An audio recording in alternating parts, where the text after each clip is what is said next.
Welcome to the revision session of BIT degree program, which is conducted by University of Colombo School of Computing. So today we are going to have our revision on Introductory Mathematics EN1201. So first, before moving to the revision, I would like to tell you that today in this video we are going to revise the questions which are coming under the third chapter, so which is solving equations and inequalities. So under this chapter we have to have knowledge on linear equations and their graphs, simple equations, equations involving algebraic fractions, equations involving absolute values, inequalities and their solutions, quadratic equations, simultaneous equations. So we are going to have our revision based on this multiple choice question paper. So before moving to the revision, I would like to remind you that a question can have more than one answer, so be very careful when you are selecting the answers. Right, we'll start with question number 12. So in question number 12, what you have is an equation. So in this equation, if t equals 6 multiplied by r minus h over 3 divided by 8 to the power 1 over 3, then they are asking what is the value of h in terms of r and t. So in this type of questions, what you should do is you should take h out within this bracket. So this is our solution. So we'll move to the solution and how we obtain the solution. So here you can see this is what they have already given. So in this type of equation we should get rid of the power of 1 over 3. So in order to get rid of this power 1 over 3, what we are doing is we take the third power of both sides. So we take t to the power 3 equals 6 to the power 3 multiplied by r minus h over 3 divided by 8. So now we have get rid of this 1 over 3. So here since we need to take h out, so we divide t to the power 3 by 6 to the power 3. The t to the power 3 is multiplied by 8 and divided by 6 to the power 3, so which is equal to r minus h over 3. Finally, we came up with the answer like h equals 3 times r minus 8 t divided by 6 to the power 3. So this is our answer, and how we have obtained our answer by step to take h out of the brackets. So let's move on to the question number 13. In the question number 13 also we are having the same equation as the previous question. So here there's a little bit difference than the previous question, that is, so here we are given the r value and the h value, and what you have to find is the value of the t. So in order to find the value of the t, you have to substitute r and the h value to the given equation. So it seems it's very easy question. Let's move to the solution and find out what is tricky there. So if you look at the substitution, you can see, so we have to substitute minus 29 instead of r and minus 6 in place of h. So when substitute, please keep in mind that whenever you are substituting minus values, to have a bracket. So it will lead you to a clear view of the minus sign. So here if you just put 6 in terms of h, then there can have a confusion. So in order to avoid the confusions, it's better to have brackets if you are substituting minus values. So let's move on. So here minus 6 over 3 plus minus 29. So here minus multiplied by minus becomes plus. So there you will find minus 29 plus 6 over 3 divided by 8. So you will end up with 6 multiplied by minus 27 divided by 8 to the power 1 over 3. So you can take the minus sign out. Now minus 6 times 27 over 8 to the power 1 over 3. So here since we have the power of 1 over 3, closely look at whatever the content within the brackets, we can see that 27 is equal 3 to the power 3 and 8 is equal 2 to the power 3.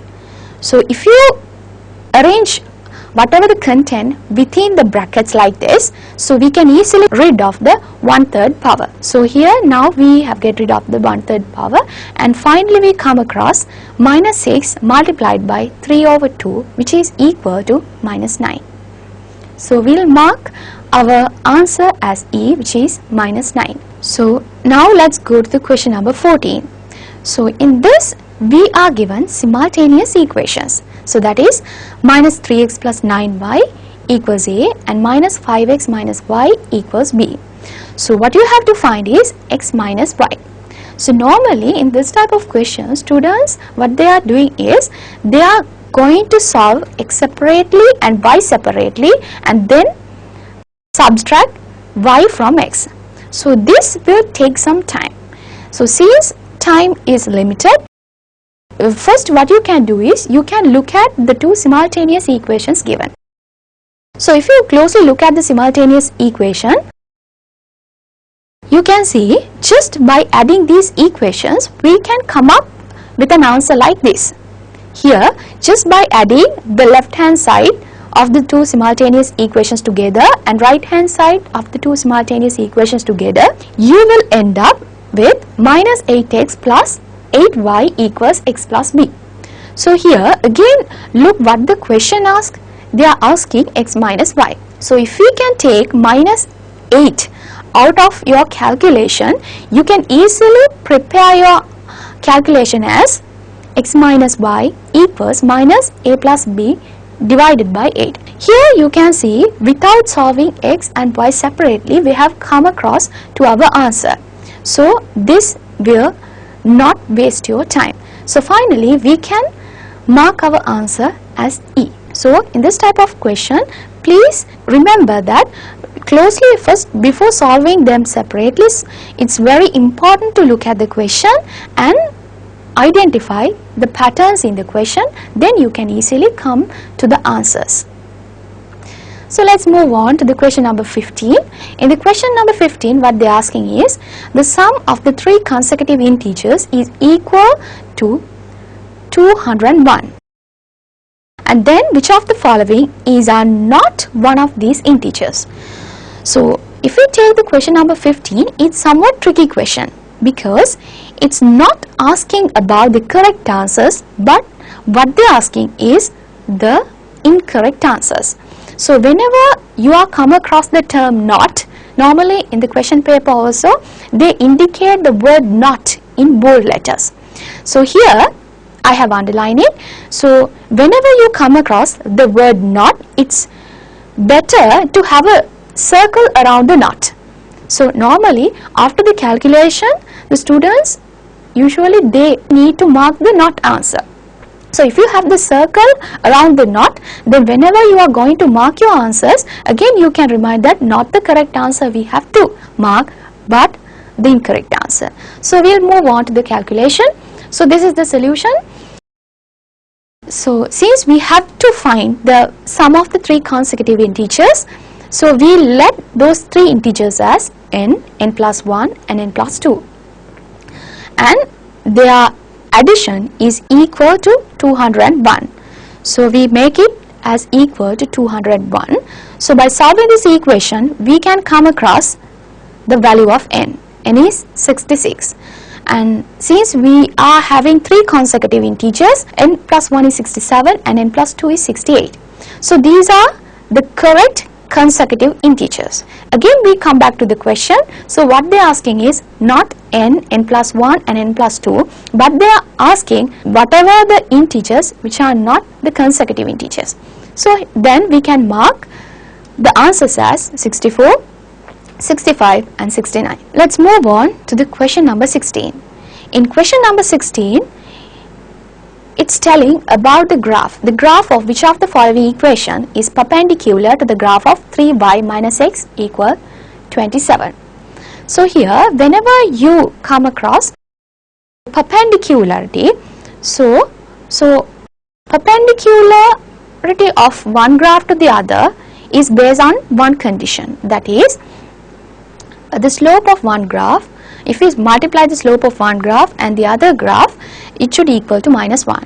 That means m1 multiplied by m2 is equal to -1. So let's move on to the solution. Here this is what we are already given. So what you can do is, first you can find the m value. In order to find it, we can rearrange the given equation to the format of y equals mx plus c. So if you rearrange the equation to y equals mx plus c, so it will give the m1 as 1/3. So since our condition is m1 slope of the next graph is equal to m2, then m1 multiplied by m2 is equal to -1. So if m1 is 1/3, what will be m2? So m2 will be equal to -3, right? So now we know the m2 value of m2. So what we can do is, we can check the graphs given in the solution set to find out which graph is given m equals -3. So this is one solution and this is another solution. So this is a question which is involving about the graph. So next move on to the question number 17. In question number 17, it's type of essay question. Here what they are asking is, Kamala has 2 rupees, 5 rupees, 10 rupees coins in her purse. The total number of coins in the purse is 12 and the total value of the coins is 58. If the number of 5 coins in the purse is 3 times the number of 10 coins in the purse, then the number of 2 coins in the purse is. So they are asking, what is the number of 2 coins in the purse? So in this type of questions also, we are declaring the variables. So let's move on to the solution. So now we assume the number of 2 coins we have equals x, 5 coins equals y, and 10 coins equals z. Since the question tells that the total number of coins in the purse is equal to 12, so we add them up and make it as 12. Now we have one equation, we number it as a. Right, next what they are telling is, the value, the total value of these coins is equal to 58. So how we can obtain the value? 2 multiplied by the amount, that means x, 5 multiplied by y, and 10 multiplied by z. We add all these 3 terms and then equate it to the 58, and we are coming across to the next equation. Now we have already come across 2 simultaneous equations, but we are having 3 unknown terms. So in order to find 3 unknown terms, sure, we should have another term as well. So in order to have another equation, the question provides additional hint, that is 5 coins in the purse is 3 times the number of 10 coins in the purse. So we are constructing another equation. So altogether we have 3 simultaneous equations, and by solving these 3 simultaneous equations we can obtain the answer. So let's move to the solving of simultaneous equations. What we can do is, we can substitute the final equation, that means equation C, in equation A and B. Then we can get rid of the term y, we can get rid of the unknown variable y. So here A becomes x plus 4z equal 12, B becomes x plus 2z equals 58. Now we have 2 simultaneous equations with 2 unknown terms. So now by solving these 2, we will be able to find x and the z. X equals 4. So here the other thing is, so if you look at the question, they are asking about the number of 2 coins. That means the value of x. So normally what the students are doing is, they are finding x, y and z. Then move to the question and see what is they are asking. Then they have wasted a lot of time. So in order to avoid that, please check on the question and exactly know what is they are asking for, and then you can find that particular variable only. And then since they are asking about x, we are not going to find y and the z, and we mark the answer as E, which is 4. Right. Next move on to the question number 18. So here again we are given a quadratic equation. We have to find the solution of this quadratic equation. Simple question. So in this quadratic equation, so it is 12x squared minus 5x minus 2 equals 0. So here what we can do is we can have 5x minus 5x in terms of minus 8x plus 3x. How we come across to minus 8 and 3? Minus 8 multiplied by 3 is minus 24, that is 12 multiplied by minus 2. Right. So we construct the term minus 5x in terms of minus 8x and plus 3x, and now we are finding the factors. So these are the factors, and now we can equate 3x minus 2 separately to 0 and 4x plus 1 equal to 0. Finally, we come across the answer as x equals 2 over 3, and again the other x equals minus 1 over 4. So now we have come to the question number 19. In the question number 19, what they are asking is the coordinates of the intersection point of the straight line 3x plus 2y equals 11 and the straight line which passes through the 2 points 3, 6 and 0, 3. So in this type of questions they are asking there are two straight lines and they are cross over each other and you have to find the intersection point. So here they have given the equation of one such straight line, and instead of giving the equation of other straight line, what they have given is the two coordinate points.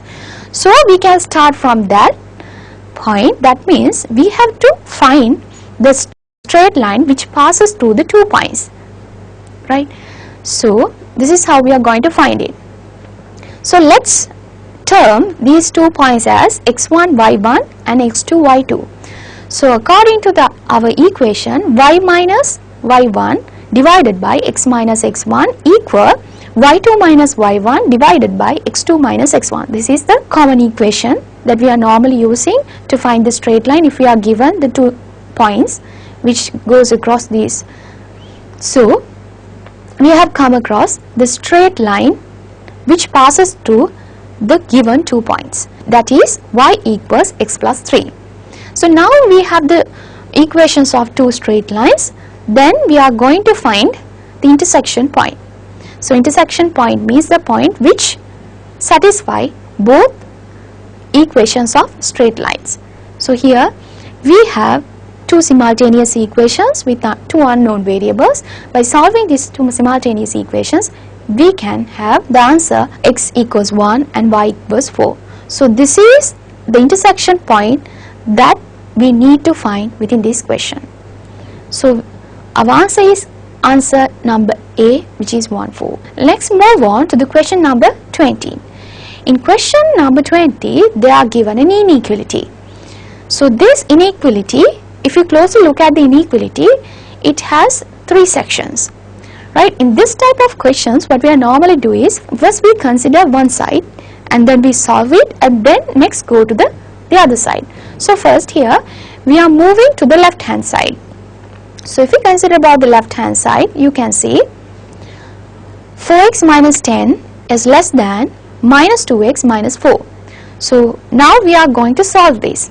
As we solving normal equation, we solve this with having the inequality. So finally we come across the answer as x less than 1 and we mark it as A. Next we move to the right hand side. So in the right hand side what we have is minus 2x minus 4 less than or equal x plus 8. So there we come across the answer as minus 4 less than or equal x, which we term it as B. So using this A and B, we can have the common region which satisfy the x. If you mark this on number line, you can clearly see this. So the common region for the x we calculated as minus 4 less than or equal x less than 1. So our answer will be B. Let's move on to the question number 21. So in question number 21, the solution of absolute value 3x plus 5 minus 3 equals absolute value 2x plus 6. This is somewhat tricky question, but actually it's easy. Let's move to the solution of this question. So this is the solution and we'll go to the steps. If we take our given equation, so we first consider about the absolute value which is at the left hand side. We equate 3x plus 5 equals 0 and find the x value, and we number it as a. Next we move to the next absolute value which is on the right hand side, that is 2x plus 6. Then we find x equals minus 3. We name it as b. So now if we mark these 2 points on the number line, you can have 3 regions. Region less than minus 3, region in between minus 3 and minus 5 over 3, and region which is greater than minus 5 over 3.